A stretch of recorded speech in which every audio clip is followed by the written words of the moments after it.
السلام عليكم ورحمة الله وبركاته.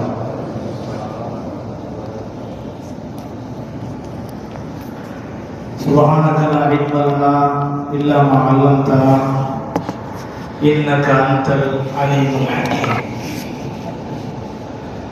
رب اشرح لي صدري ويسر لي أمري واحلل عقدة من لساني يفقهوا قولي. رب زدني علما. الحمد لله رب العالمين، والصلاة والسلام على أشرف الأنبياء والمرسلين وعلى آله الطيبين وأصحابه الطاهرين ومن تبعهم بإحسان إلى يوم الدين. أما بعد، وقد قال الله تعالى في القرآن العظيم والفرقان المجيد: أعوذ بالله من الشيطان الرجيم، بسم الله الرحمن الرحيم. لقد كان لكم في رسول الله أسوة حسنة لمن كان يرجو الله واليوم الآخر وذكر الله كثيرا. قال النبي صلى الله عليه وسلم: إن الشيطان قد أئس أن يعبده المصلون في جزيرة العرب ولكن في التحريش بينهم. رواه مسلم. صدق الله العظيم وصدق رسوله النبي الكريم، ونحن على ذلك من الشاهدين والشاكرين، والحمد لله رب العالمين. எல்லா புகழும் ஏக வல்லவனாம் அல்லாஹ்வுக்கு உரித்தாகுக. ஸலவாத்தும் சலாமும் சங்கமிக்க எம்பெருமானார் முஹம்மது முஸ்தபா ஸல்லல்லாஹு அலைஹி வஸல்லம் அவர்களின் மீதும், அன்னாரின் கிளையார்கள், தோழர்கள், சுஹதாக்கள், சாலிஹீன்கள், வலிமார்கள், உலக முஸ்லிம்கள் அனைவரின் மீதும், குறிப்பாக இங்கே வருகை தந்திருக்கக்கூடிய நம் அனைவரின் மீதும் எல்லாம் வல்ல அல்லாஹ்வின் பேரருளும் பேருபகாரமும் என்றென்றும் நிரந்தரமாக நிலவட்டுமாக. சங்கைக்கும் பெருமதிப்பிற்கும் உரிய பெரியார்களே, கண்ணியத்திற்குரிய எல்லாம் வல்ல அல்லாஹ்வின் நல்லடியார்களே, அல்லாஹ் சுப்ஹானஹு வ தஆலா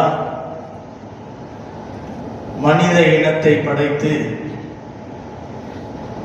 மனித இனத்திற்கு வழிகாட்டிகளாக அந்த மனித இனத்திலிருந்தே பல இறை தூதர்களை அல்லாஹ் அனுப்பி வைத்து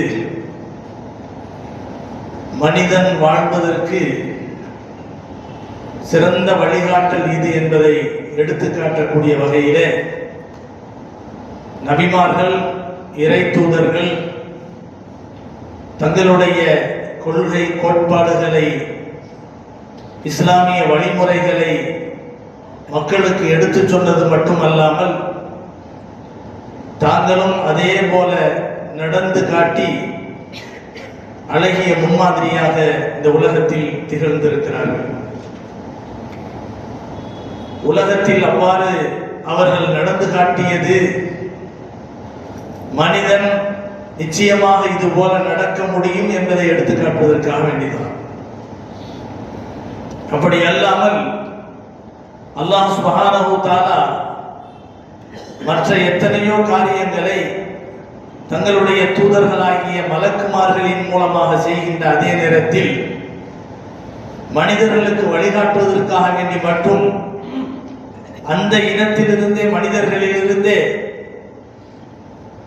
இறை தூதர்களை அல்லாஹ் அனுப்புவதற்கு காரணம் என்னவென்று சொன்னால் இதுதான்.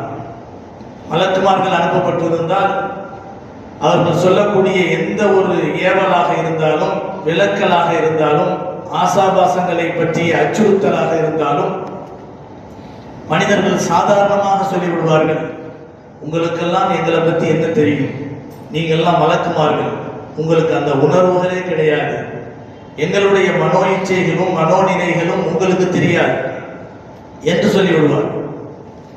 ஆனால் நபிமார்களாக இறை தூதர்கள் அனுப்பப்பட்ட போது இந்த மக்கள் சொன்ன சாக்கு போக்கு என்ன தெரியுமா? எங்களை போன்ற மனிதர்கள் தானே நீங்கள், எங்களை போல சாப்பிடுகிறீர்கள், குடும்பத்தோடு வாழ்கிறீர்கள், கடை வீதிகளிலே உலா வருகிறீர்கள், வியாபாரம் செய்கிறீர்கள், கொடுக்கல் வாங்கல் செய்கிறீர்கள், உங்களை போய் இறை தூதர் அனுப்புறதுக்கு உங்கள்கிட்ட என்ன அப்படி ஸ்பெஷலான தன்மை இருக்கு? இப்படிலாம் கேட்டாங்க.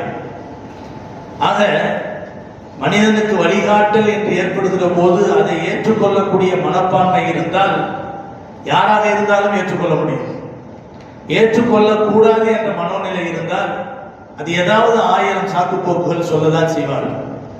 அந்த வகையில் மனித சிந்தனைக்கு எல்லா வகையிலும் உகந்த நிலையிலே அனுப்பப்பட்ட இறை தூதர்களில் முத்திரையானவர்களாக கண்மணி நாயகம் ரசூலுல்லாஹி ஸல்லல்லாஹு அலைஹி வஸல்லம் அவர்களை அல்லாஹ் சுப்ஹானஹு வ தஆலா அந்த உலகத்திற்கு அனுப்பி வைத்தார். நபிகள் நாயகம் ஸல்லல்லாஹு அலைஹி வஸல்லம் அவர்கள் உலகத்திலே செய்த சேவைகள் மிக ஏராளம்.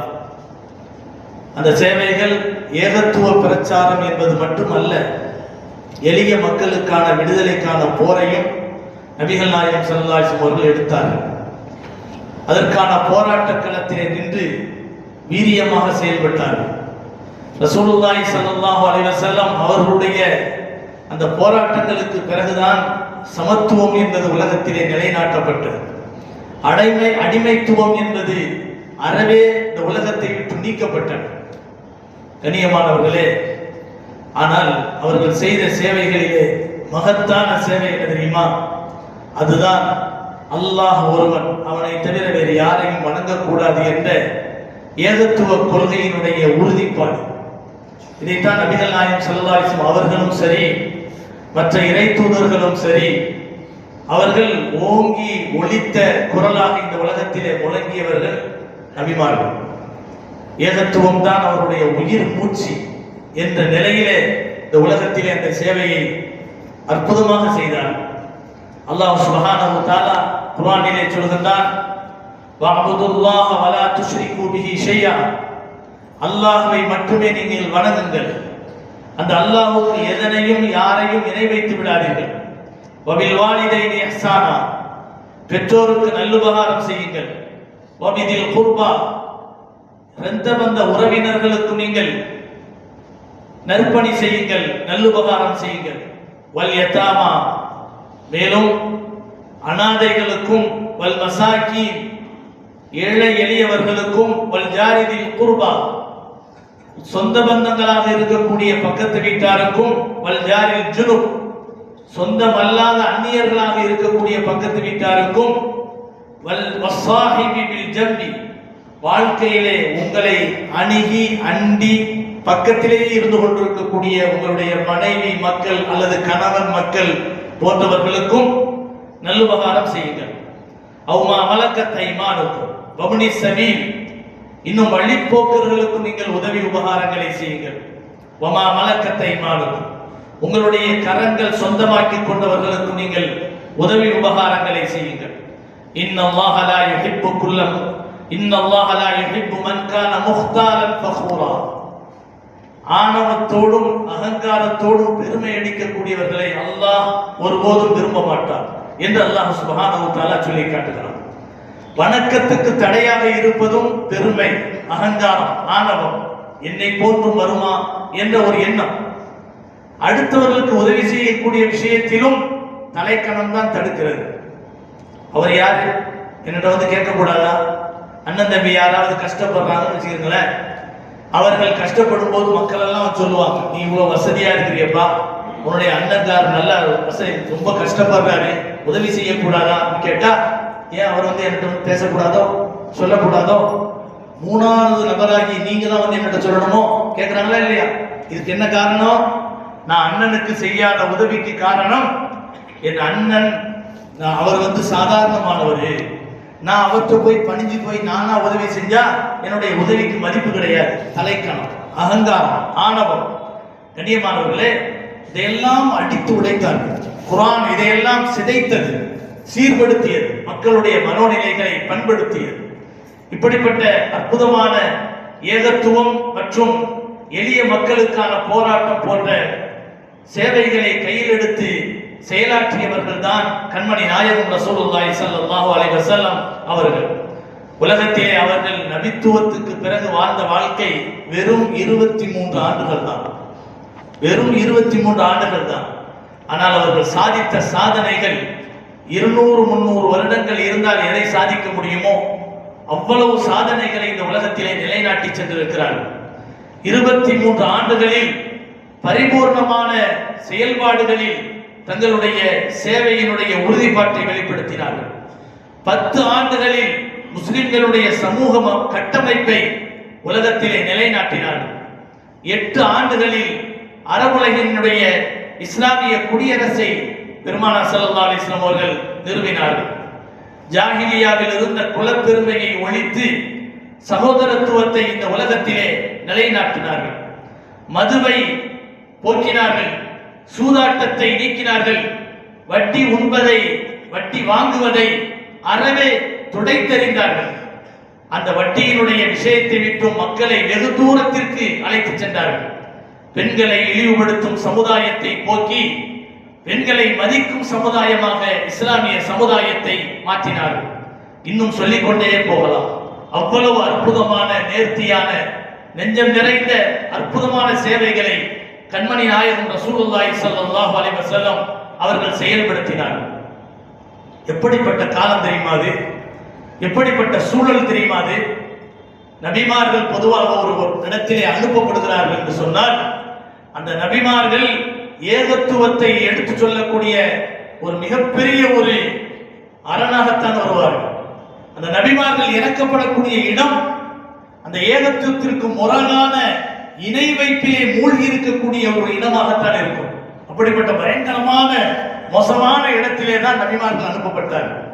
ஸல்லல்லாஹு அலைஹி வஸல்லம் அவர்கள் மக்கா நகரத்திலே அனுப்பப்பட்ட அந்த சூழலும் அப்படித்தான் இருந்தது. இப்ராஹிம் அலைஹிஸ்ஸலாம் அவர்கள் இந்த உலகத்திலே இணை வைப்பை எவ்வளவு பயங்கரமாக கண்டித்தார்கள், அதற்காக என்னவெல்லாம் தியாகம் செய்தார்கள் என்று நாம் உலகத்திலே பார்க்கிறோம். குர்ஆன் முழுவதும் நமக்கு அதை பற்றி பேசுகிறது. ஹதீத்துகள் முழுவதும் அதை பற்றி பேசுகின்றன. இப்ராஹிம் அலைஹிஸ்ஸலாம் அவர்கள் வாலிபராக இருக்கும் போதே, நபியாக அனுப்பப்படுவதற்கு முன்பாகவே இணை வைப்பிலே மூழ்கி இருந்த அந்த மக்களுக்கு சரியான பாடத்தை சொல்ல வேண்டும் என்பதற்காக வேண்டி அந்த களங்கம் நிறைந்த காரியங்களில் இருந்தும் அவர்கள் விலகிக் கொண்டது மட்டுமல்லாமல் அந்த மக்கள் எந்த சிலைகளை தங்களுடைய இறைவன் கடவுள் என்பதாக நினைத்துக் கொண்டிருந்தார்களோ அந்த சிலைகளில் பெரிய சிலையினுடைய தோல்புஜத்தின் மீது கோடாரியை கவிழ்த்து மற்ற அனைத்து சிலைகளையும் உடைத்தெறிந்து விட்டு ஊருக்குள்ளே வந்து படுத்துக் கொள்கிறார்கள். அன்று இரவு எல்லோருமே திருவிழா என்ற நிலையிலே ஊருக்கு வெளியிலே சென்றிருக்கக்கூடிய நேரம். காலையிலே வந்து பார்க்கிறார்கள், கோவில் முழுவதும் குட்டி குட்டி சிலைகள் எல்லாம் உடைத்தெறியப்பட்டிருக்கின்றன. பெரிய சிலையினுடைய தோல்புஜத்தின் மீது கோடாரி கவிழ்க்கப்பட்டிருக்கிறது. இந்த நிலையில் மக்கள் எல்லாம் பேசிக் கொள்கிறார்கள், இந்த காரியத்தை நிச்சயமாக இப்ராஹிம் தான் செய்திருப்பார் என்று பேசிக் கொள்கிறார்கள். கடைசியாக மன்னரிடத்திலே சென்று சொல்கிறார்கள். மன்னர் இப்ராஹிம் அலைஹிஸ்ஸலாம் அவர்களை அழைக்கிறார். அழைத்து கேட்டபோது இப்ராஹிம் அலைஹிஸ்ஸலாம் அவர்கள் கேட்டார்கள், நான் எப்படி உடைத்திருக்க முடியும்? எல்லா சிலைகளும் உடைக்கப்பட்டிருக்கின்றன. பெரிய சாமியினுடைய தோல்புஜத்தின் மீது கோடாரி கவிழ்க்கப்பட்டிருக்கிறது என்று சொன்னால் சின்ன சிலைகளுக்கும் பெரிய சிலைக்கும் மத்தியில் ஏதோ சண்டை வந்துருச்சு போல தெரியுது. அதனால பெரிய சாமி சின்ன சாமி எல்லாத்தையும் அடிச்சு போட்டார் அப்படின்ற உடனே மன்னருக்கு இன்னும் கோபம் வெறி ஏறிடுச்சு. என்னப்பா சொல்ற நீ? அது எப்படிப்பா சிலை எந்திரிச்சு போய் உடைக்கி அப்படின்னு கேட்டார். உடைக்காதுல, வேற எதுவும் செய்யாதுல, அதையும் வணங்குறீங்கன்னு கேட்டார். யாருக்கு முன்னால? பெரிய மாமன்னர் நம்ரூதுக்கு முன்னால் இப்ராஹிம் அலைஹிஸ்ஸலாம் அவர்கள் கேட்ட கேள்வி சாதாரணமானது அல்ல, பெரிய கேள்வி. எதுவுமே செய்வதற்கு தகுதியற்ற, சக்தியற்ற, ஆற்றல் இல்லாத ஒரு சிலையை நீங்கள் ஏன் வணங்க வேண்டும் என்று கேட்டபோது கோபத்தின் உச்சிக்கு சென்ற அவர் கடைசியாக என்ன செய்தார்கள்? அவர்கள் பெரும் நெருப்பு குண்டத்தை மூட்டி நெருப்பு குண்டத்திலே தூக்கி எறிய வேண்டும் என்று திட்டமிட்டு அந்த காரியத்தை செய்தார்கள். இவ்வளவு அதாவது உறுதியுடன் ஏகத்துவத்துக்காக வேண்டி செயல்பட்ட இப்ராஹிம் அலைஹிஸ்ஸலாம் அவர்களுடைய தோற்றத்தில் ஒரு சிலை, ஒரு சாமி சிலை, ஒரு தெய்வ சிலை, அதை உருவாக்கி காபாவுக்குள்ள வச்சிருந்தாங்க. 360 சிலைகள் காபாவுக்குள்.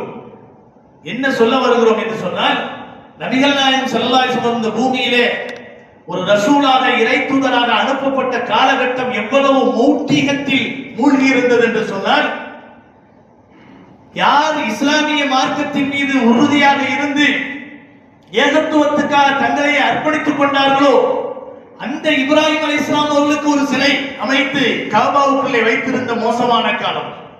அந்த நேரத்தில் தான் நபிகள் நாயகம் ஸல்லல்லாஹு அலைஹி வஸல்லம் அவர்கள் என்ன செய்தார்கள்? அங்கே மக்காவிலே இறை தூதராக அனுப்பப்பட்டார்கள். கண்ணியமானவர்களே, சிலை வணக்கத்தை முழுமையாக தடுத்து மக்கா நகரம் பரிசுத்தமாக இருந்த நேரம். அந்த நேரத்தில் தான் மக்கா நகரத்திற்கு ஏதோ என்னைக்காவது யாராவது வருவார்கள், காபாவை சுத்துவாங்க, போயிடுவாங்க. ஆனா இந்த மக்கா நகரத்திலே குடியேறி வாழக்கூடிய அளவுக்கு யாருக்குமே மன உறுதி கிடையாது. தண்ணி இல்லை, மரம் செடி கொடி கிடையாது, எந்த விவசாயம் கிடையாது. எங்கு பார்த்தாலும் மலைகளும் கட்டாந்தரைகளும் தான் இருக்கும், கற்பாறைகளும் தான் இருக்கும். இந்த நிலையிலே இப்ராஹிம் அலைஹிஸ்ஸலாம் அவர்களுக்கு அல்லாஹ் உத்தரவிட்டு ஹாஜர் அலைஹிஸ்ஸலாம் அவர்களையும் பச்சிளம் குழந்தையாகி இஸ்மாயில் அலைஹிஸ்ஸலாம் அவர்களையும் மக்காவிலே கொண்டு வந்து விடுகிறார். விட்டு அவர்கள் சாதாரணமாக சென்று விடவில்லை, நிறைய துஆ செய்கிறார்கள். ரப்பி இன்னி அஸ்கன்து மின் துர்ரியதி பிவாதி கைரி தி ஸர்ரின் இன்த பைத்திக்கல் முஹர்ரம். இப்ராஹிம் அலைஹிஸ்ஸலாத்துக்கு தன்னுடைய பிள்ளைகளின் மீது, தங்களுடைய குடும்பத்தாரின் மீது பாசம் இல்லை, அன்பு இல்லை என்று பொருளா? இல்லை. எவ்வளவோ அன்பும் பாசமும் உடையவர்களாக இருந்தும் கூட அல்லாஹ் சொன்னான் என்பதற்காக என்ன செய்தார்கள்? கொண்டு வந்த அந்த பிள்ளையையும் தங்களுடைய மனைவியையும் கொண்டு வந்து விடுகிறார்கள். அந்த நேரத்தில் யாரும் இல்லை, பறவைகள் கூட பறக்காது. தண்ணி இருந்தால் தானே பறவை பறக்கும். எந்த ஜீவராசிகளும் இல்லை. தனி இடத்துல ஒரு பெண்ணும் ஒரு குழந்தையும் இருக்கிறார்கள் என்று சொன்னால் அந்த இடத்துல பிடுங்கி சாப்பிடுவதற்கு பழங்கள் கிடையாது, காய்கறி கிடையாது, மரம் கிடையாது. இப்படிப்பட்ட கடுமையான அந்த சூழலில் தான் இப்ராஹிம் அலைஹிஸ்ஸலாம் அவரிடத்திலே அவருடைய அருமை மனைவி கேட்கிறார்கள், அருமை கணவரே, தனிமையிலே எங்களை கொண்டு வந்து விட்டு செல்கிறீர்களே, என்ன காரணம்? பதில் சொல்ல முடியவில்லை. திரும்பி பார்க்காமலே நடந்து கொண்டே இருக்கிறார்கள். பல தடவை கேட்ட ஹாஜர் அலைஹிஸ்ஸலாம் அவர்கள் கடைசியாக கேட்டார்கள், இது அல்லாஹ்வுடைய உத்தரவா என்று கேட்டார்கள். ஆம் என்று சொன்ன போது, தலை அசைத்த போது, கவலைப்படாமல் செல்லுங்க, எங்களை அல்லாஹ் காப்பாற்றுவான். அல்லாஹ் சொல்லுகின்ற அந்த உத்தரவுக்கு பணிந்தால் அல்லாஹ் எங்களை காப்பாற்றுவான் என்று சொன்னார்கள். சென்று விட்டார்கள். மலைக்கு அப்பால் நின்று கொண்டு அல்லாஹ்விடத்திலே துஆ செய்ததில் ஒரு முக்கியமான துஆ என்ன தெரியுமா? அல்லாஹும்ம ரப்பனா இன்னி அஸ்கன்து மின் துர்ரியதி, என்னுடைய வம்சத்தையே நான் இங்கே தங்க வைத்திருக்கிறேன். அப்ப இஸ்ஹாக் அலைஹிஸ்ஸலாம் பிறக்கல, இஸ்மாயில் அலைஹிஸ்ஸலாம் மட்டும் தான் பிறந்திருக்கிறாங்க. என்ன சொல்கிறார்கள்? துர்ரியதி, என்னுடைய வம்சத்தையே இங்கே தங்க வைத்திருக்கிறேன். பிவாதின், ஒரு கணவாயில் தங்க வைத்திருக்கிறேன். கைரி தி ஸர்ரின் இன்த பைத்திக்கல் முஹர்ரம், இங்கே எந்த விதமான விவசாயங்களோ செடி கொடிகளோ எதுவுமே இல்லை, புற்பூண்டுகள் இல்லை. ஆனால் உன்னுடைய ஹரம் என்ற எல்லையிலே தங்க வைத்திருக்கிறேன். இது மட்டும் எனக்கு திருப்தி. ரப்பனா லியுகீமுஸ் ஸலாஹ் ஃபஜஅல் அஃபீதத்தன் மினன் நாஸி தஹ்வி, தனிமையில் அவர்கள் இருந்தாலும் தொழுகையை நிலைநாட்டக்கூடியவர்களாக அவர்கள் இருக்க வேண்டும். மக்களுடைய உள்ளங்களை இந்த ஊரின் பக்கமாக நீ திருப்புவாயாக, ஈர்ப்பாயாக. இந்த துஆவெல்லாம் கேட்டாங்க. கண்ணியமானவர்களே, கடைசியாக என்ன ஆனது? மக்கள் நடமாட்டங்கள் அதிகமாயின, ஜம்சம் நீரூற்று உருவானது. தண்ணீருடைய வசதி என்று சொன்னவுடன் வழிப்போக்கர்களாக சென்றவர்கள் எல்லாம் அங்கே வந்து குடியேற ஆரம்பித்தார்கள். அதே முக்கியமான இனமாக இருந்தவர்கள் தான் ஜுர்ஹும் கிளையார்கள். அந்த ஜுர்ஹும் கிளையார்கள் அதாவது வழிப்போக்கர்களாக வந்து ஹாஜர் அலைஹிஸ்ஸலாம் அவர்களிடத்திலே அனுமதி வாங்கி கொண்டு அந்த ஊர்ல தங்குறாங்க. அந்த கூட்டம் குடும்பம் எல்லாம் பெறுவது, அதுல ஒரு பெண்ணை பார்த்து இஸ்மாயில் அலைஹிஸ்ஸலாத்துக்கு கல்யாணம் பண்ணி வைக்கிறாங்க. அதுக்கு பின்னால ஜுர்ஹும் கிளையார்கள் அந்த ஊரிலே செல்வாக்கு பெற்றவர்களாக வாழ்கிறார்கள். இது பிடிக்காத பனு ஹுஸாரா கிளையார்கள் என்ன செய்கிறார்கள்? அவர்களை விரட்டிவிட்டு அவர்கள் அங்கே ஆளுமையை என்ன செய்கிறார்கள், நிலைநாட்டுகிறார்கள். இவ்வாறு காலங்கள் ஓடிக்கொண்டே இருக்கின்றன. பெருமானார் ஸல்லல்லாஹு அலைஹி வஸல்லம் அவருடைய காலத்துக்கு முன்பெல்லாம் அந்த இடம் முழுவதும் இணை வைக்கக்கூடிய இடமாக மாறி போகின்றன. எந்த அளவிற்கு என்று சொன்னால், காபாவுக்குள்ளே 360 சிலைகளை வைத்து வணங்கினார்கள். அதிலே இருந்த சிலைகளிலே பெரிய சிலை ஹுபல் என்ற சிலை. ஹுபல் என்ற சிலை தான் பெரிய சிலையாக இருந்தது. இது காரணம் என்ன தெரியுமா? ஜுர்ஹும் கிளையார்களை சார்ந்த லஹை பின் ஹாரிசா என்று சொல்லப்படக்கூடிய ஒருவர் இருந்தார். அவருக்கு கடுமையான காய்ச்சல் ஏற்பட்டது. அவரிடத்திலே சொல்லப்பட்டது, பல்கா என்ற ஊரிலே ஒரு சுடு தண்ணீர் இருக்கிறது, அந்த தண்ணீரிலே நீங்கள் குளித்தால் உடல் நலம் சரியாகிவிடும் என்று சொன்னார். அந்த ஊரை தேடி செல்கிறார், அந்த தண்ணீரிலே குளிக்கிறார்.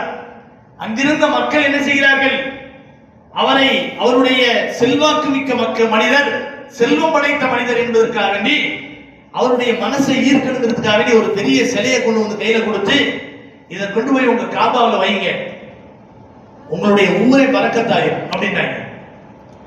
அது தூக்கிட்டு வந்தார். ரசூலுல்லாஹி ஸல்லல்லாஹு அலைஹி வஸல்லம் சொன்னாங்க, லஹை இப்னு ஹாரிசாவை நான் நரகத்திலே பார்த்தேன். குடல் வெளியே வந்த நிலையில் அந்த குடலை திருகையை சுற்றுகின்ற மாடுகளை போல அவர் சுற்றி சுற்றி வருவதை பார்த்தேன் என்று நபிகள் நாயகம் ஸல்லல்லாஹு அலைஹி வஸல்லம் சொன்னார். காரணம் என்னவென்றால், புனிதம் நிறைந்த மக்காவிலே சிலை வணக்கத்தை உற்பத்தி செய்வதற்கு அவர்தான் காரணமாக இருந்தார் என்பதற்காக அல்லாஹ் இந்த தண்டனை அவருக்கு கொடுத்தார் என்று நபிகள் நாயகம் ஸல்லல்லாஹு அலைஹி வஸல்லம் சொன்னார். இப்படித்தான் சிலை வணக்கம் ஆரம்பமானது. நபிகள் நாயகம் ஸல்லல்லாஹு அலைஹி வஸல்லம் அவர்கள் அந்த சிலை வணக்கத்தை எதிர்த்து போராடினார்கள். கடைசியாக 13 வருட காலம் மக்காவிலே இருந்து போராடினார்கள். ஆனால் அந்த ஊரை விட்டும் அந்த ஊர் மக்களாகிய புனிதர் மிகுந்த மூமின்கள் துரத்தப்பட்டார்கள், குடும்பம் குடும்பமாக துரத்தப்பட்டார்கள். ஸல்லல்லாஹு அலைஹி வஸல்லம் அவர்கள் அபூ தாலிபுக்கு பிறகு ஒரு தலைமைக்கு தகுதியானவர் என்ற நிலையிலும் கூட கண்மணி நாயகம் ஸல்லல்லாஹு அலைஹி வஸல்லம் அவர்களும் அந்த ஊரை விட்டு துரத்தப்படுகிறார்கள். நபி அவர்கள் மக்காவில் இருக்கும் வரை மக்களுடைய மனதை ஈர்க்க முடிந்தது, சிலை வணக்கத்தை அறவே ஒழிக்க முடியவில்லை. ஆனால் அதே கவலையில இருக்கிறார்கள், ஊரை விட்டும் விரண்டு போடுகிறார்கள். மதீனாவிலே இருக்கிறார்கள், மதீனாவிலே இருந்த மக்கள் அவர்களை அப்படியே வரவேற்கிறார்கள், அரவணைக்கிறார்கள். தங்களுடைய செல்வாக்கின் மூலம், சிறப்பின் மூலம், அந்தஸ்தின் மூலம் அந்த மதீனா நகரத்தினுடைய மக்களுடைய உள்ளத்தில் மட்டுமல்ல, அங்கிருந்து உலகளாவிய மார்க்கமாக இஸ்லாமிய மார்க்கத்தை பரப்புகிறார்கள். படிப்படியாக உயர்ந்து பத்ர், உஹது, கந்தக் என்ற போர்க்களங்களை எல்லாம் தாண்டி ஹிஜ்ரி 8வது வருடம் மக்கா நகரத்தை வெற்றி கொண்டு, அந்த நேரத்தில் தான் மக்கா நகரத்திலே காபா உள்ளே சென்று அங்கிருந்த சிலைகளை எல்லாம் உடைத்து எறிந்து கீழே எரிந்து விட்டு அதை சுத்தமாக பரிசுத்தப்படுத்துகிறார். இதுதான் நபி அவர்களுடைய நபித்துவத்துக்கு பிறகு பிந்திய வாழ்க்கை. ஏறக்குறைய 20 வருடங்களாக நபி அவர்களுடைய போராட்டத்திற்கு கிடைத்த மாபெரும் வெற்றி. காபாவினுடைய உள்ளே சென்ற நபி அவர்கள் எல்லா சிலைகளையும் வெளியிலே தள்ளி தங்களுடைய புனிதமான கரங்களால் அந்த காபாவை கழுவி சுத்தப்படுத்தி என்ன செய்கிறார்கள், இந்த காபாவை தூய்மைப்படுத்துகிறார்கள். இந்த காபாவை தூய்மைப்படுத்துகிறார்கள். காபா தூய்மையானதற்கு பிறகு மக்களுடைய உள்ளங்களிலே தங்களுடைய கொள்கையையும் இஸ்லாமிய வழிபாட்டினுடைய முறைகளையும் இஸ்லாமிய சகோதரத்துவத்தினுடைய முறைகளையும் சொல்லிக் கொடுக்கக்கூடிய வகையிலே ஏற்கனவே நபி அவர்களுடைய சிறப்பு இந்த மக்களுக்கு தெரிந்திருந்தும் கூட பல பேர் நபி அவர்களை ஏற்க மறுத்திருந்த நேரம் அவருடைய செயல்பாடுகள், அணுகுமுறைகள், உபதேசங்கள் இதையெல்லாம் மனதிலே கொண்டு கடைசியாக அவர்கள் செய்த அந்த சேவை செயல் அந்த மக்களுடைய உள்ளங்கள் அனைத்தையும் ஈர்த்தன. காபா உள்ளே இருந்து வெளியே வந்த நபி எல்லா மக்களையும் அழைக்கிறார்கள். மக்காவிலே நபி அவர்களை ஏற்றுக்கொண்டவர்கள், ஏற்காதவர்கள் எல்லோரையும் அழைக்கிறார்கள். எல்லா மக்களும் ஆயிரக்கணக்கான மக்கள் திரண்டு இருக்கக்கூடிய நேரம் நபிகள் நாயகம் ஸல்லல்லாஹு அலைஹி வஸல்லம் அவர்கள் காபாவினுடைய வாசலிலே நின்று பேசுகிறார்கள். பல உபதேசங்களை செய்கிறார்கள். அந்த உபதேசங்களில் அந்த மக்களுக்கு ஏற்படுத்தப்பட்ட சந்தோஷம், மகிழ்ச்சி என்ன தெரியுமா? அந்த மக்கள் எல்லாம் இன்றைக்கு அடிமைகளாக ஆக்கப்படுவதற்கும் கூட தகுதி பெற்றவர்கள். அந்த காலத்து முறைப்படி ஒரு ஊர் வெற்றி கொள்ளப்பட்டு அந்த ஊர் மக்கள் கைது செய்யப்படுவார்கள், ஆனால் எல்லாமே அடிமைகளாக பகிர்ந்தளிக்கப்படுவார்கள், அன்பளிப்பு செய்யப்படுவார்கள். இது இவருக்கு இந்த ஆளு, இந்த ஆளு, இந்த ஆளு சொல்லிட்டு அன்பளிப்பு செய்யப்படுவார்கள். அதை கொண்டு போய் காசு வைக்கலாம், வீட்டுக்கு அடிமையா வச்சுக்கலாம். அடிமைன்னு சொன்னா வேலைக்காரங்க வந்து சம்பளம் கொடுத்து வைக்கிற மாதிரி இல்லை, ஒண்ணுமே இல்லை, ஆடு மாடு மாதிரி உழைச்சிக்கிட்டே இருக்க வேண்டியதுதான். அப்படிப்பட்ட ஒரு நிலை.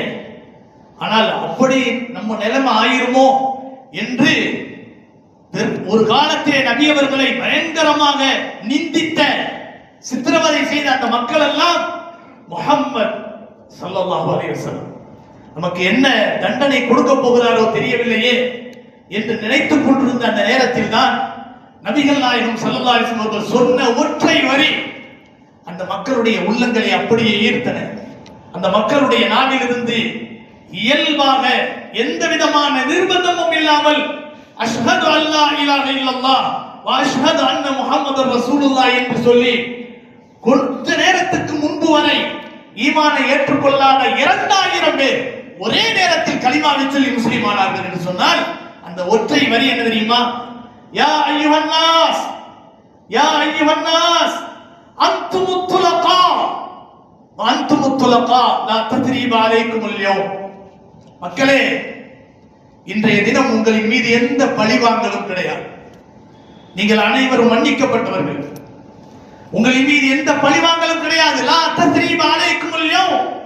இன்றைய தினம் உங்களை நான் யாரையும் பழிவாங்க போவதில்லை, நீங்கள் அனைவரும் விடுதலை பெற்றவர்கள், நீங்கள் அனைவரும் எந்த விதமான தண்டனைக்கும் உட்படுத்தப்படாமல் துலகா வெற்றி பெற்றவர்கள் என்று சொன்னவுடன் அந்த மக்களுடைய உள்ளத்திலே இருந்த நபியினுடைய விரோதம் அனைத்தும் கலைந்து ஒரே நேரத்தில் சொன்னார்கள் அஷ்ஹது அல்லா இலாஹ இல்லல்லாஹ் வ அஷ்ஹது அன்ன முஹம்மதர் ரசூலுல்லாஹ் என்று சொன்னார்களே. இதுதான் நபி அவர்கள் ஏற்படுத்திய மிகப்பெரிய சேவை. ஏகத்துவத்தை எடுத்து சொன்னார்கள் என்பது மட்டுமல்ல, மக்களை நேர்வழியின் பக்கமாக அழைத்து நரக விடுதலையை ஏற்படுத்தி தந்த மாபெரும் அற்புத சேவையை கண்மணி நாயகம் ரசூலுல்லாஹி ஸல்லல்லாஹு அலைஹி வஸல்லம் அவர்கள் செய்து காட்டினார்கள். கண்ணியமானவர்களே, அந்த நேரத்தில் தான் 360 சிலைகள் காபாவை விட்டு சுத்தப்படுத்தப்பட்டன, தூய்மையாக்கப்பட்டன. இது அல்லாமல் நபிமார்கள் ஒவ்வொருவருடைய நிலைமையும் பார்க்கிறோம், கண்மணி நாயகம் ரசூலுல்லாஹி ஸல்லல்லாஹு அலைஹி வஸல்லம் அவருடைய நிலைகளையும் பார்க்கிறோம். ஏகத்துவத்தில் இருக்கிறோம் என்பது மட்டுமல்ல நமக்கு சிறப்பு, நாம் கொண்டிருக்கக்கூடிய பெருமை, சிறப்பு, கண்ணியம் இருக்கிறதே. அஷ்ஹது அல்லா இலாஹ இல்லல்லாஹ் வ அஷ்ஹது அன்ன முஹம்மதர் ரசூலுல்லாஹ் என்ற கலிமாவை மொழிந்திருக்கிறோம் என்பதை தாண்டி எல்லா நிலைகளிலும் அல்லாஹ் ஒருவனையே பாதுகாப்பாக சொல்லக்கூடிய, உறுதிப்படுத்தக்கூடிய ஒரு நிலை நம்மிடத்திலே இருக்க வேண்டும் என்பதைத்தான் நபிகள் நாயகம் ஸல்லல்லாஹு அலைஹி வஸல்லம் அவர்கள் நமக்கு ஒவ்வொரு நேரத்திலும் சொல்லி தந்திருக்கிறார்கள். கண்ணியமானவர்களே, கண்மணி நாயகம் ரசூலுல்லாஹி ஸல்லல்லாஹு அலைஹி வஸல்லம் அவர்கள் சொல்வார்கள், இன்ன ஷைத்தான கத் ஐஸ ஐ யஅபுதுல் முஸல்லூன் ஃபீ ஜஸீரத்தில் அரப். அரபு பகுதியிலே தன்னை யாரும் வணங்க மாட்டார்கள் என்பது ஷைத்தானுக்கு உறுதியான விஷயம். ஷைத்தானுக்கு பெரிய கைசேதமான விஷயமே என்ன சொன்னா, நபிகள் நாயகம் ஸல்லல்லாஹு அலைஹி வஸல்லம் அவர்கள் உருவாக்கிய அந்த ஏகத்துவ கொள்கைக்கு உட்பட்டு அங்கு இருக்கக்கூடிய மக்கள் யாரும் இணை வைக்க மாட்டார்கள் என்பது பெரிய ஷைத்தானுக்கு பெரிய கைசேதம், அது அவனுக்கு உறுதி.